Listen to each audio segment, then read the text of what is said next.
Bom, Caio, suas primeiras considerações, por favor. Pois é, né?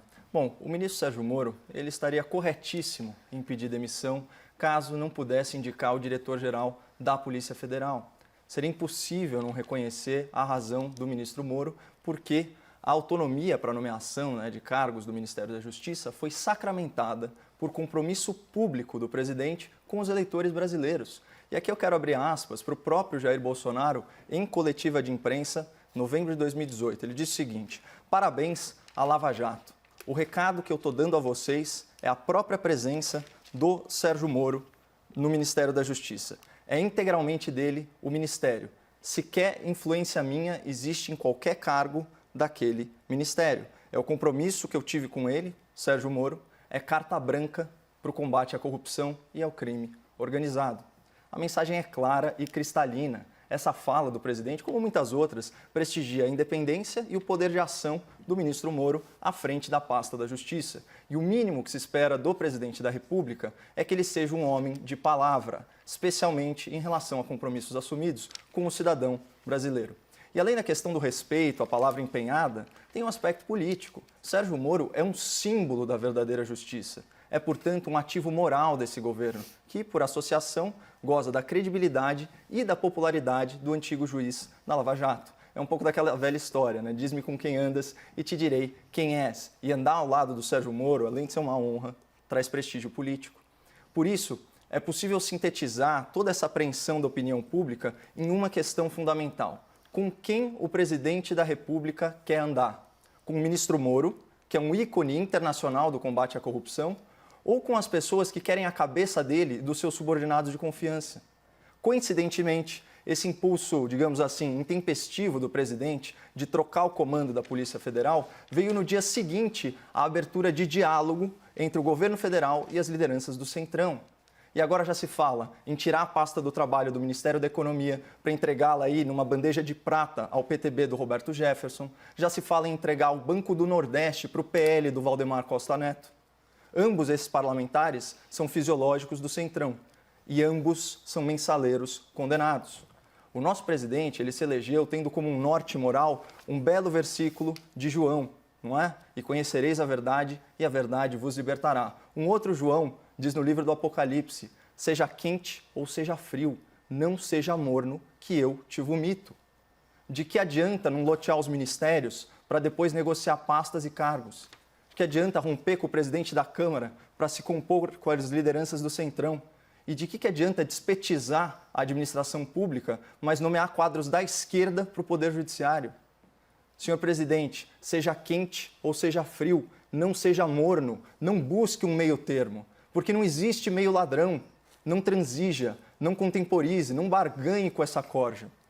Mais vale ser afastado do poder por criminosos do que se manter no poder por causa deles. Fique com seu ministro herói e lembre-se que ainda não é tarde para andar em boa companhia. Augusto. Bom, boa noite a todas e todos. Eu trabalho quase que diariamente analisando processos que a investigação foi feita pela Polícia Federal.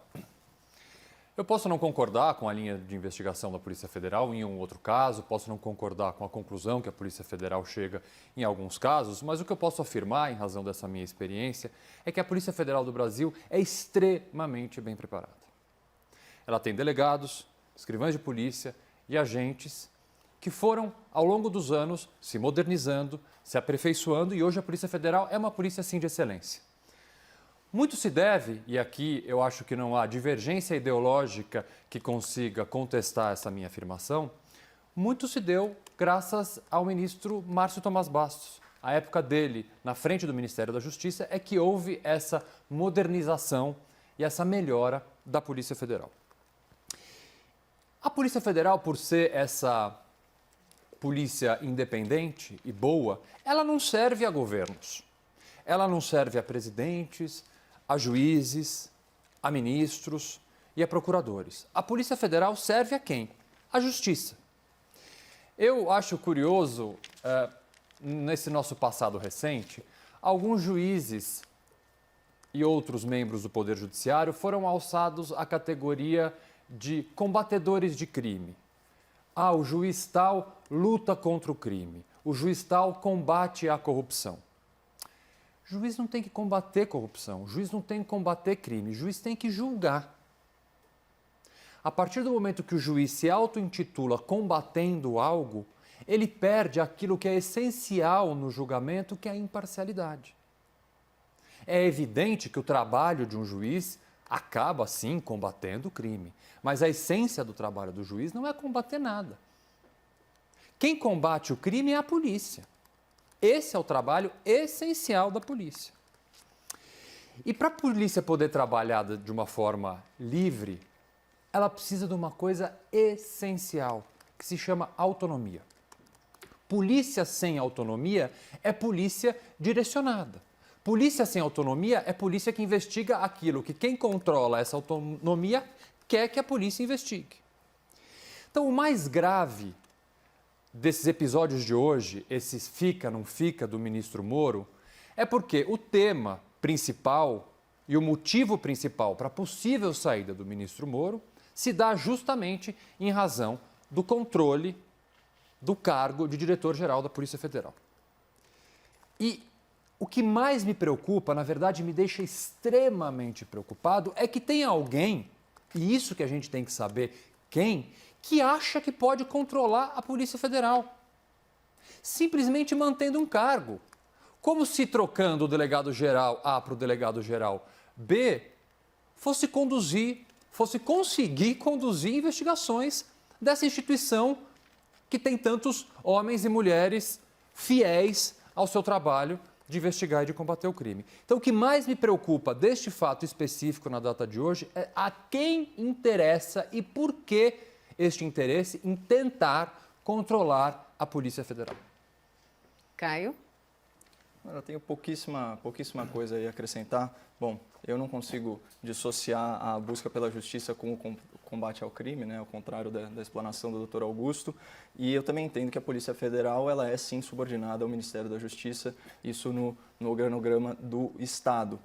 Mas o ponto, eu queria pegar um gancho aí na última fala do Augusto, né? A quem pode interessar controlar a Polícia Federal, né? E em qual contexto que isso se encaixa? Né? Porque o timing foi impressionante, né? Você tem essa abertura do diálogo, da articulação com o Centrão e logo na sequência, assim, de maneira intempestiva, em plena pandemia, que a gente pode dizer isso, você tem esse novo fato político, né? Que vai na contramão dos eventos e me impressiona porque esse cargo específico, né, de diretor da Polícia Federal, ao que consta, o titular ele já estava de malas prontas praticamente aí a partir do segundo semestre. Então, por que agilizar as coisas agora, nesse exato momento? Não tem como não soar como uma grande barganha, né? Eu citei aqui a pasta, imagina um absurdo de você tirar a pasta do trabalho, né, que está embaixo da Secretaria Especial da Previdência e do Trabalho, agora com o Dr. Bruno Bianco, tirar a pasta do trabalho e voltar ela, né, numa bandeja de prata, como eu disse, para as mãos do PTB. A gente sabe muito bem como era loteado o Ministério do Trabalho, né, durante a cleptocracia lulopetista. A gente sabe da farra das cartas sindicais vendidas por milhões e milhões de reais, a indústria, né, de sindicato, enfim. É lamentável, é um verdadeiro retrocesso e eu não consigo entender, porque se a ideia é combater a velha política, combater o Centrão, combater a corrupção, você não combate a velha política prestigiando a velha política, você não combate o Centrão negociando com o Centrão e você não combate a corrupção se associando a corruptos. Né? Eu usei duas falas aí bíblicas, né, doutor? Eu falei do Evangelho de João e também o livro do Apocalipse. Eu estava vendo uma outra que é muito verdade, né, que é Marcos 8,36. Ele fala de que adianta o homem ganhar o mundo se ele perder a sua alma. Não faz sentido nenhum. Muito dessa barganha está sendo feita aí em nome de impulsionar a campanha de um deputado à presidência da Câmara para suceder o Rodrigo Maia. De que adianta? Não adianta absolutamente nada. Isso é maquiavelismo, os fins não justificam os meios. Pode me acusar de ingenuidade política, o que quer que seja, mas não é assim que a gente vai chegar. Né? A própria eleição do presidente mostrou que é possível sim fazer coisas de forma disruptiva. É possível um presidente da República se eleger com uma eleição que custa menos de R$1 milhão. É perfeitamente possível montar uma equipe ministerial sem lotear os cargos, os altos cargos dos ministérios entre os caciques políticos. Dá para fazer, é possível aprovar uma reforma da Previdência sem comprar o Congresso e sem sair vendendo cargos e verbas públicas, sabe? A gente tem esses elementos. E eu não consigo entender realmente o porquê dessa concessão, até porque eu tenho a sensação de que vai começar a faltar galinheiro para tanta raposa se o governo federal incorrer por essas velhas práticas. Augusto, o Caio disse nas primeiras considerações que essa intenção, essa tentativa ou essa determinação do presidente Jair Bolsonaro, porque, enfim, ele pode fazer isso de trocar o diretor da Polícia Federal, é um impulso intempestivo? Olha, ele teve ao longo da curta duração até agora do mandato dele vários impulsos intempestivos. Eu acho que o presidente faz parte da personalidade dele esse tipo de reação. Mas se a gente considerar que o que ele fez hoje, se de fato as notícias divulgadas expressarem exatamente o que aconteceu, na verdade, é quase que eu diria um suicídio político, né? O presidente que já está bastante isolado, reiteradamente tomando medidas de cunho autoritário, ou fazendo falas de cunho autoritário, tentando agora desesperadamente recuperar, ou na verdade começar a construir uma base eleitoral que ele até agora não conseguiu. E aqui eu vou quase puxar o assunto de ontem para ver se eu e o Caio a gente discorda de alguma coisa, porque hoje a gente está concordando bastante. De fato, loteando cargos. Não há mais nada, não há expressão mais clara da velha política, tão aqui criticada por várias vezes, do que lotear cargos em troca de apoio político. E é isso que está acontecendo. Por quê? Porque o presidente está se isolando cada vez mais. Então, se foi um ato intempestivo dele, realmente fica difícil entender que futuro político o presidente pretende ter, porque ele queira ou não ter mais 2 anos pela frente. E agora, voltando um pouco à questão da autonomia da polícia e quem tem o interesse de tentar controlar, eu digo tentar porque eu acho que não há alteração de diretor-geral da Polícia Federal que vai fazer com que ninguém controle a condução de inquéritos policiais e de investigações. Eu acho que isso é uma ilusão, achar que simplesmente trocando uma pessoa, colocando outra no lugar, isso vai acontecer. Inclusive, até em relação ao ministro Sérgio Moro, essa insistência dele de manter, eu acho que tem muito mais a ver com a posição, a necessidade dele manter uma posição, do que, de fato, ele precisar, para o trabalho dele, manter o diretor-geral da Polícia Federal, uma pessoa próxima a ele. É óbvio, ele como ministro da Justiça é muito melhor que ter um diretor-geral próximo a ele. Mas, volto a dizer, esse cargo não tem esse controle, esse poder todo que parece, em razão dessa disputa, ter. Me preocupa porque nas notícias de hoje, 3 fatos apareceram que podem justificar essa tentativa, mais uma vez, de se controlar a Polícia Federal. O primeiro é a existência do inquérito das fake news.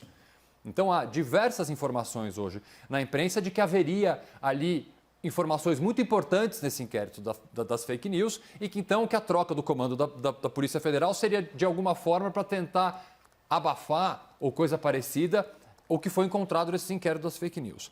Mais ainda, juntando este inquérito ao inquérito recém-instaurado das manifestações e da afronta à Lei de Segurança Nacional, que também seria uma forma de tentar controlar, principalmente, eu falei isso aqui quando a gente tratou desse tema, quem estaria financiando essa movimentação.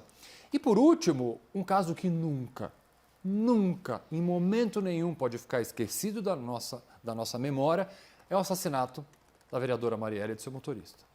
Que vira e mexe a discussão sobre federalizar, não federalizar, entrada da Polícia Federal, saída da Polícia Federal, dentro dessa investigação. Essa investigação continua em andamento, nós precisamos saber quem mandou matar a Marielle ainda, e o controle da Polícia Federal vai servir, eu volto a dizer, eu vou me corrigir, não é controle, é tentativa de controle, porque eu acho que ninguém vai conseguir controlar a Polícia Federal simplesmente trocando um cargo de diretor-geral. Mas me preocupa muito essa pseudo-noção de tentativa de controle para esconder o quê e a que interesse. E esses 3 casos específicos que eu citei aqui me preocupam muito, deveriam preocupar muito a todos os brasileiros, e só a possibilidade de alguém achar que pode tentar, de alguma forma, conduzir essas 3 investigações é algo que nós temos que prestar atenção diariamente e ficar atentos diariamente para que não haja nenhum tipo de interferência política, ideológica, partidária ou interesses pessoais de A ou B no encerramento e na condução dessas tão importantes e quantas outras dezenas e centenas também de investigações importantes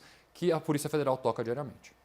Algo ainda sobre esse assunto, Caio, ou vamos para o segundo tema? Eu queria só Por complementar. favor. Eu lembro quando eu tive oportunidade de comentar aqui sobre os vira-latas da República, né, que agora eles não estavam mais com acesso ao filé e eles tinham que se contentar com a carniça. E eu lembro que, à época, a gente trouxe aqui para o espectador da CNN uma matéria do nosso colega, o Caio Junqueira. E ele usou um termo interessante na reportagem dele, que eu não conhecia, que eram os tais cargos em parceria, né, que eram cargos de segundo escalão, né, doutor? Que eram loteados aí nos estados. Então, a gente está falando de FUNASA, de DENIT, INCRA, IBAMA e por aí vai. Ele me explicou depois toda a sorte de denominações que existem dentro da organização e da administração federal nos estados e como os partidos e as lideranças políticas se estapeiam, né, por esses cargos. O ruim é que agora a gente vê um movimento no sentido oposto, né?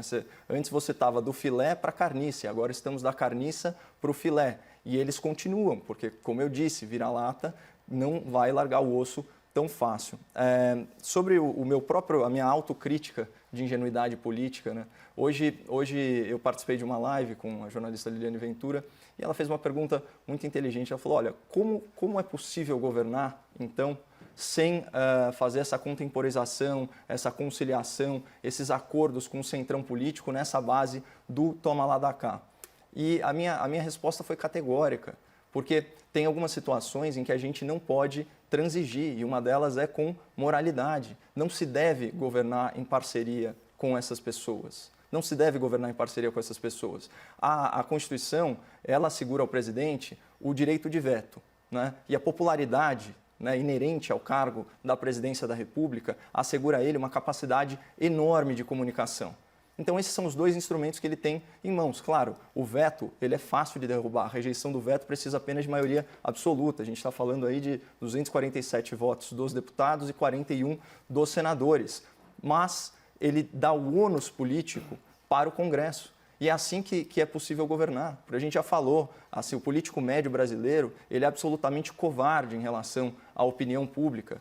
Não foi possível aprovar a reforma da Previdência nesses moldes, com o povo na rua, em 26 de maio? Não foi exatamente isso que aconteceu? Exatamente isso que aconteceu. E tem um outro mecanismo, que é a judicialização dos processos. A gente vê uma série de ilegalidades, né? Eu mencionei aqui ilegalidade flagrante, né, no atropelo do regimento interno da Casa, quando não foi pautado o destaque que reverteria os 3 bilhões de reais do fundo partidário e do fundo eleitoral para o combate à pandemia do novo coronavírus. Isso poderia muito bem ter sido judicializado por um governo federal realmente independente. O governo ele tem que sair dessa posição de refém e ele tem que ir para o ataque com as armas que ele tem, que são os vetos presidenciais e uma capacidade quase ímpar de comunicação, seja pela imprensa, seja convocando pronunciamento em rede nacional e seja pelas suas próprias redes sociais.